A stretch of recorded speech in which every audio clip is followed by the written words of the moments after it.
So in this video we will study about acceleration. In the previous classes, junior classes, you have already studied that acceleration is rate of change of velocity. We gave a formula for this, v minus u upon t, where v was the final velocity, u was the initial velocity, and divided by time. This will give us the rate of change of velocity. Okay, so this was the what we studied in the junior classes. Now we will take it a step further and we will introduce differentiation in this, because now we know that acceleration will not just be an acceleration, it will be divided into two types: instantaneous acceleration and average acceleration. So for instantaneous acceleration we have to introduce differentiation. So let us say that there is a body which is traveling in positive, along positive x-axis, in positive x direction. At some point, at some moment t, let the velocity was equal to v. In the next moment, just after a very short time, dt, we use dt for a very short interval of time. So just after very short interval of time, the time becomes t plus dt. Time at this point becomes t plus dt, and let us say that velocity becomes v plus dv. So if I ask you to find the acceleration now remember, dv is a very small change in velocity and dt is a very small change in time. So if I now ask you to find acceleration A, what will be the acceleration? Let us apply the old formula first, v minus u upon t. Final velocity, what is the final velocity?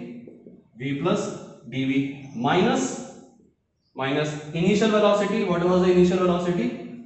V upon change in time. What was the final time?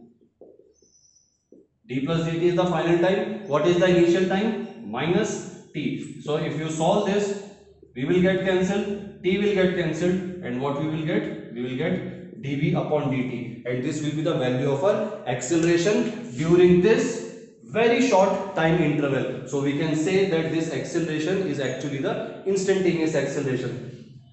Next step, acceleration is a vector quantity, vector sign. Velocity is also vector quantity. Acceleration is rate of change of velocity, not rate of change of speed. Rate of change of velocity. So velocity is the vector quantity. So this will be your actual formula. A equals to dv upon dt. Now, in the previous videos, velocity, we studied that velocity equals to dx by dt. Velocity equals to dx by dt and acceleration equals to dv by dt. So that means if I differentiate this, if I differentiate velocity with respect to time, then I will get dv by dt. For a moment I am removing the vector sign, that is understood. dv by dt, and this will be equal to what will come on the right hand side. If I am differentiating the left hand side, I have to differentiate right hand side also. So if left hand side becomes dv by dt, I differentiate it with respect to time, then on the right side it will become equal to, I can write it like this, differentiation of dx by dt. Okay, so this is the double differentiation.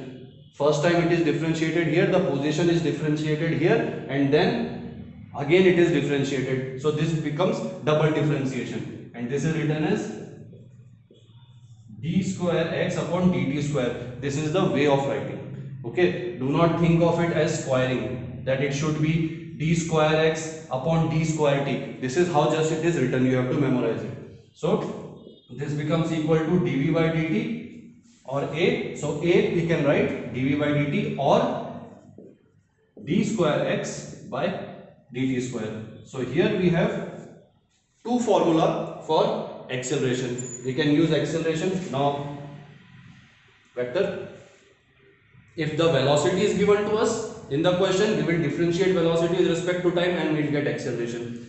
If position is given to us or displacement is given to us, we will first differentiate displacement, get the velocity, and then differentiate velocity to finally get the acceleration. So there is one more way I can write acceleration. Now acceleration equals to dv by dt. Okay, if I multiply and divide by dx, I can do that. It does not make any difference. It is perfectly logical mathematical step. I am multiplying and dividing by dx.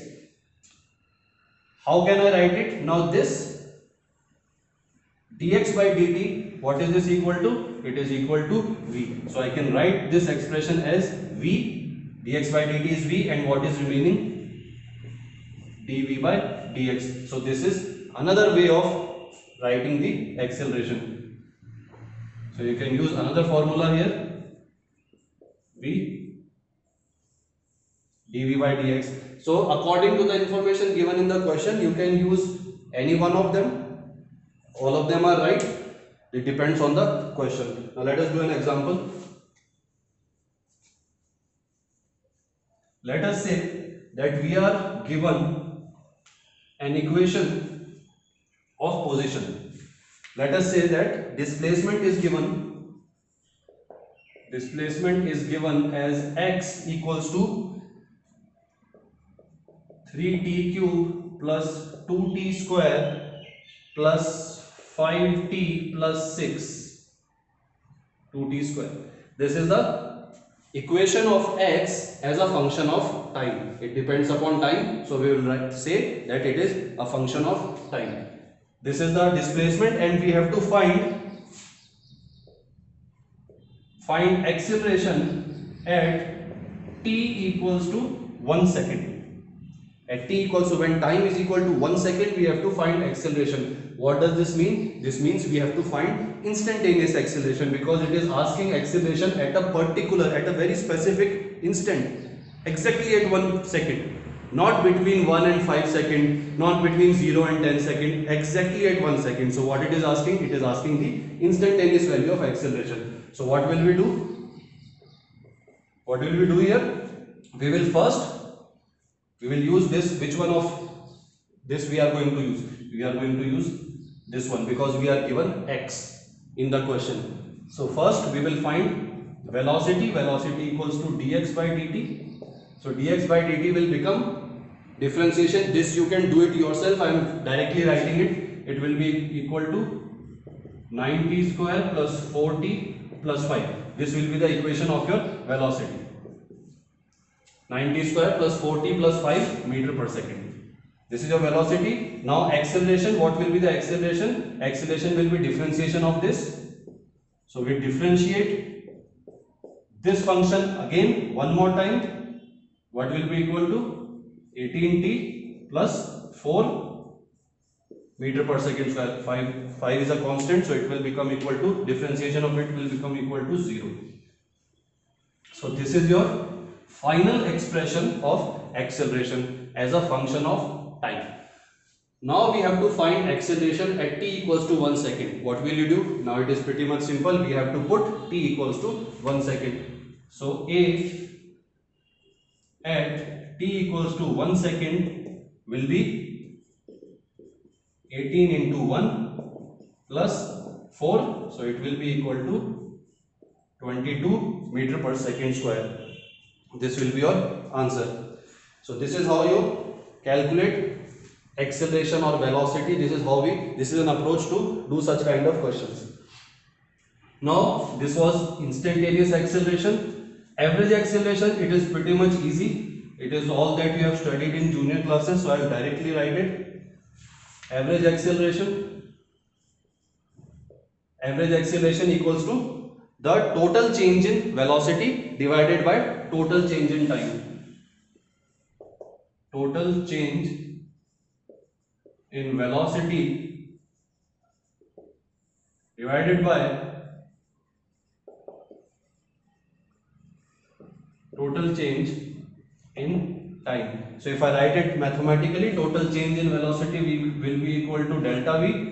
Total change in time will be equal to delta t. We are not using d here. We are not saying dv by dt, because we are not calculating instantaneous. We are calculating average over a longer period of time or over a complete journey. So this will give us average acceleration vector quantity.